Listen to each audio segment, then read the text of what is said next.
Naam, bana mambo vipi? Kama kawaida kwa majina naitwa Mr. RJ, na kama kawaida nakuletea video tofauti ambazo zinahusiana na masuala ya drone, na katika siku ya leo naenda kukuelekeza mambo ya muhimu ya kuzingatia unaporusha drone indoor. Tunavozungumzia indoor maana tunazungumzia mazingira ambayo ni ndani, yani inaweza ikawa ndani ya ukumbi wa harusi au inaweza ikawa ndani ya kanisa, ndani ya holu, sehemu ambayo sio nje. Kwa sasa nitakuambia mambo ambayo unapaswa kuyazingatia unaporusha drone indoor. Kitu cha kwanza kabisa ambacho unapaswa kujua ni kwamba unaporusha drone indoor manake GPS ndani inakuwa haishiki. Kwa mfano drone ambazo zimekuja sasa hivi zinatumia zaidi ya GPS, zinatumia kitu kinachoitwa GNSS, manake inatumia mifumo mingi ya satellite ili kuweza kupata location. Unajua kwa sasa unapokuwa indoor manake ni kama dish la TV uliweke ndani. Kwa hiyo dish la TV ukishaliweka ndani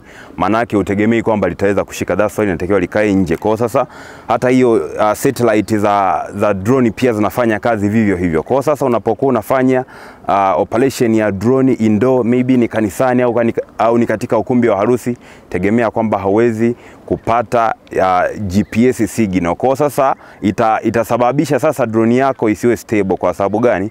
Kwa sababu GPS au GNSS au ule mfumo wa satellite unaoiunganisha drone ndio unaifanya inakuwa na accuracy ya kutambua kwamba ipo wapi, na kama hujaipa control yoyote itaendelea kubaki stable sehemu ile ile. Hata kama ingeposhwa na upepo itaendelea kubaki sehemu ile ile. Kwa sasa naenda kuzungumzia mambo ambayo utapaswa kuyazingatia. Jambo la kwanza kabisa ambalo unapaswa kulizingatia ni kwamba kwa sababu sasa hauna GPS ambayo itakusaidia drone yako kuwa stable, hakikisha kuna mwanga wa kutosha ndani ya hicho chumba au hiyo room au huo ukumbi au hilo kanisa. Kwa sababu drone nyingi hapa chini zina mfumo wa visual positioning sensor ambazo zinakuwa zinatumia mechanism ya light. Yani ni kama macho tu, kwamba wewe unaweza ukaangalia sehemu na kushifti kwako position, maana unaweza kupatambua kwa sababu ya nini? Ya video, yani kwa sababu umeona. Kwa sasa ili video positioning sensor ziweze kufanya kazi vizuri, maana yake lazima kuwe na mwanga kidogo ambao unatoshea. Kwa hakikisha kwamba unavofanya operation ya drone indoor, hakikisha kwamba at least kuna mwanga wa kutosha ili video positioning sensor zikusaidie drone iwe stable.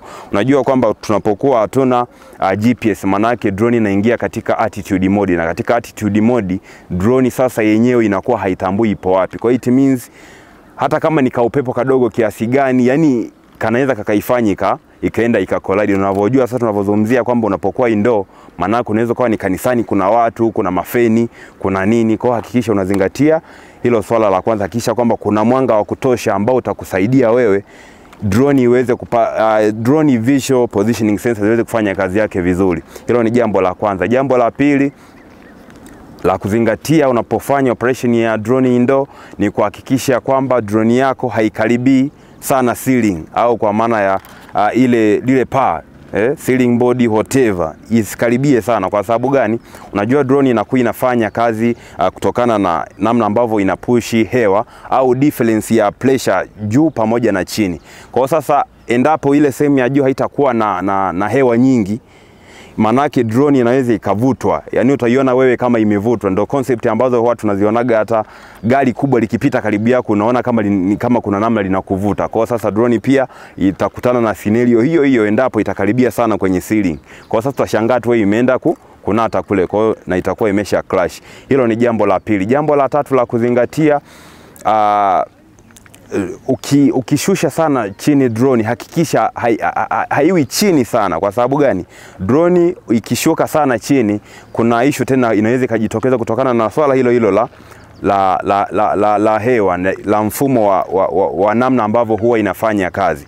Kwa hiyo it means ikiwa chini sana, kinaweza ikatokea kitu kimoja, utashangaa tu imebetuka hivi. Sana kama unafanya movement za leftward au rightward. Kwa hakikisha unapokuwa indoor, hakikisha drone yako haikaribii sana chini, alafu ukafanya ile left movement au forward movement, kwa sababu drone italala, na kwenye kulala manake inaweza ikabenjuka hivi. Hilo ni jambo la tatu. Jambo la nne ni kuhakikisha kwamba unakuwa makini, kwa sababu unatakiwa uangalie kwanza yale mazingira ambayo unafanyia operation yako, kwa sababu kama maybe ni sehemu ambayo kuna mafeni, unatakiwa uangalie kwamba yale mafeni yasije yakakuletea impact wewe unapotakiwa labda kufanya emergency landing. Unajua unaweza kashangaa chaji imekatika, imebaki kidogo, drone yako inaenda kucrash. Sasa zile hatua za wewe kuisave drone yako, maana yake unatakiwa upate space ya kutosha. Kwa unatakiwa umefanya assessment ya mazingira na kutambua kwamba hapo kuna feni, hapo kuna nini. Lakini pia kwenye kumbi za harusi, zile taa zile za ulembo zile ni unatakiwa kuziangalia kwa makini sana, kwa sababu propeller ikienda kugusa ile propeller zinafanya emergency stop. Propeller zikishafanya emergency stop, maana yake zitazima na drone itashuka kama jiwe. Kwa hiyo unatakiwa ufanye assessment ya mazingira ya sehemu ambayo una take off. Ufanye plan ya kwamba utaanzia wapi kushuti, na in case kwamba kitokea emergency utaenda kulendi wapi. Sehemu safe kwa ajili ya landing ni sehemu ambayo hakuna population kubwa. Kama ni ukumbini, sehemu ambayo unaona kabisa kwamba hamna watu wengi, unaweza kaipeleka drone sehemu hiyo alafu kafanya landing. Lakini kitu kingine cha 4, unatakiwa ujifunze hand landing. Kwa sababu gani? Hand landing itakusaidia endapo sasa mambo yameshakuwa mabaya, umeruzi control ya drone, au labda kwa bahati mbaya remote yako imezima. Remote yako ikishazima na upo indoor, maana yake haiwezi kufanya auto return, na kama haiwezi kufanya auto return, maana yake njia pekee ni kuidaka. Sasa unatakiwa umesha practice hand landing. Kwa drone kama Mini 3 Pro na Mini 2, ukiidaka hivi afu kaiforce ukalaza hivi, inafanya emergency propeller stop. Kwa propeller zitazima na utakuwa umeiokoa drone yako. Hakikisha sasa unazingatia haya mambo ili operation yako ya drone indoor iwe safe. Lakini pia kwenye upande wa namna ya kuchukua picha nzuri katika mazingira ya low light, kwa upande wa drone sana kwa mtu ambaye yupo familia na kamera, vitakuwa vitu vigeni kwake. Lakini kama wewe tu ndo unatumia drone kwa ajili ya capture footage, lakini unapaswa pia kuzingatia, maana unaweza tu kama unaenda unafanya indoor zako lakini video zake sio kali. Kwa sasa kuna mambo pia ya kuzingatia. Hakikisha shutter speed inakuwa 50, maana mara nyingi kwa cinema tunaweka frame rate ya 24 au 25. Kwa hiyo umeweka 24 au 25, manake shutter speed itakuwa mara 2 yake, ambayo itakuwa ni 50. Kwa hiyo ukiweka 50, kwa sababu kutakuwa na low light, manake hiyo ndio itakusaidia kupata kiasi kingi cha mwanga.